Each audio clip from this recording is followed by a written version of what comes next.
Assalamualaikum warahmatullahi wabarakatuh. Perkenalkan, nama saya Tiara Mustika Saldan dengan NPM 1121154 dari kelas B121 Prodi S1 Manajemen.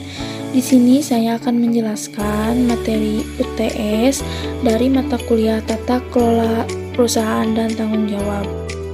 Di sini saya akan menjelaskan materi tentang pengurusan dan pengawasan. Pengurusan perusahaan adalah manajemen yang memiliki fungsi-fungsi untuk mengatur manajemen pada sebuah perusahaan yang meliputi 4 cara, yaitu diantaranya 1. Perencanaan atau planning, 2. Penataan atau organizing, 3. Kepemimpinan atau leadership, dan 4. Pengendalian atau controlling. Pengelompokan kegiatan perusahaan dibagi menjadi 3, yaitu 1. Aktivitas utama, operasi atau kegiatan utama, penggandaan, produksi, pergudangan, pemasaran, dan layanan purna jurnal. Yang kedua adalah aktivitas sekunder, termasuk kegiatan pendukung, kegiatan utama atau akuntansi, hukum sumber daya manusia, dan komunikasi massa. Yang ketiga, aktivitas tata kelola. Dalam hal aktivitas ini adalah keuangan, akuntansi, internal audit, kepatuhan, etika, dan manajemen risiko.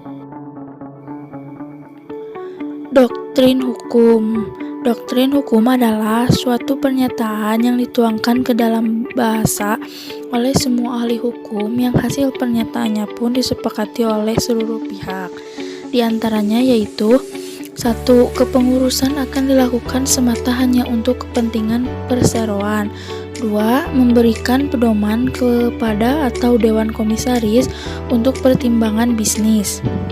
3. Keputusan yang diambil adalah yang terbaik untuk perusahaan sesuai dengan maksud dan tujuan perusahaan. Dan yang terakhir, kepentingan bisnis yang dibuat oleh perusahaan harus memperhatikan kewenangan yang mereka miliki dan tidak boleh menyimpang dari adat perusahaan. Direksi didefinisikan sebagai organ perseroan yang berwenang dan bertanggung jawab penuh atas pengurusan perseroan untuk kepentingan tersebut, sesuai dengan maksud dan tujuan perseroan, serta mewakili semua perseroan baik di dalam maupun di luar pengadilan, sesuai ketentuan anggaran dasar. Pasal 97 Undang-Undang Nomor 4 Tahun 2007 tentang PT. Yang pertama yaitu 1. Direksi bertanggung jawab atas pengurusan perseroan sebagaimana dimaksud dalam pasal 92 ayat 1. Yang kedua, pengurusan sebagaimana dimaksud pada ayat 1 wajib dilaksanakan setiap anggota direksi dengan itikad baik dan penuh tanggung jawab. 3. Setiap anggota direksi bertanggung jawab penuh secara pribadi atas kerugian perseroan apabila yang bersangkutan bersalah atau lalai menjalankan tugasnya, sesuai dengan ketentuan sebagaimana dimaksud pada ayat 2. Yang keempat, dalam hal direksi terdiri atas 2 anggota direksi atau lebih, tanggung jawab sebagaimana dimaksud pada ayat 3 berlaku secara tanggung renteng bagi setiap anggota direksi.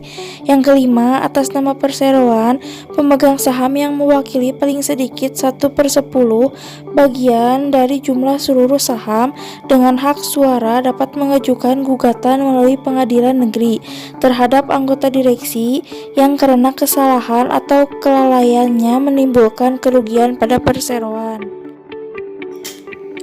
Pasal 104 tentang pertanggungjawaban pribadi direksi, yaitu 1. Direksi tidak berwenang mengajukan permohonan vailit atas persero sendiri kepada pengadilan niaga sebelum memperoleh persetujuan RUPS. Yang kedua, dalam hak pailitan sebagaimana dimaksud pada ayat 1 terjadi karena kesalahan atau kelalaian direksi dan harta pailit tidak cukup untuk membayar seluruh kewajiban persero dalam pailit tersebut.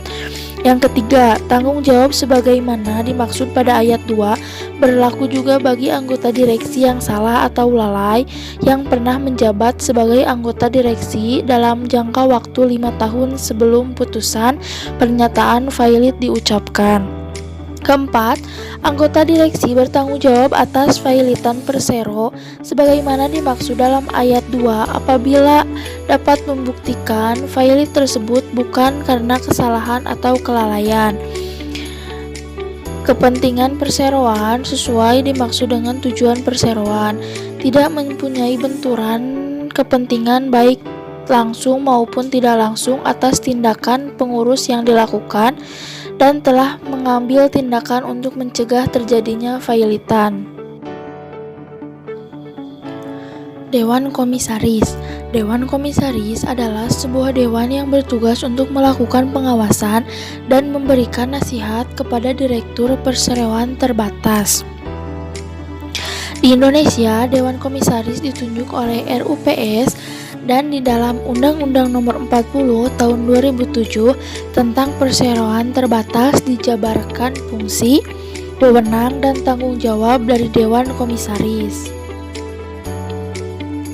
Pasal 108 mengenai Dewan Komisaris. 1. Dewan Komisaris melakukan pengawasan atas kebijakan pengurusan.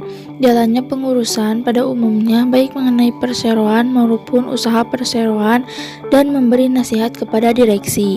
2. Pengawasan dan memberi nasihat sebagaimana dimaksud pada ayat 1 dilakukan untuk kepentingan perseroan dan sesuai dengan maksud dan tujuan perseroan.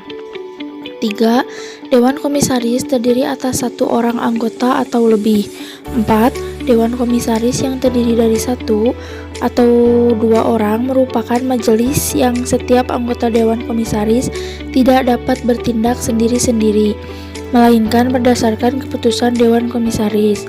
Nomor 5. Perseroan yang kegiatan usahanya berkaitan dengan penghimpun atau pengelola dana masyarakat, perseroan yang menerbitkan surat pengakuan utang, maka masyarakat atau perseroan terbuka wajib mempunyai paling sedikit 2 orang anggota Dewan Komisaris.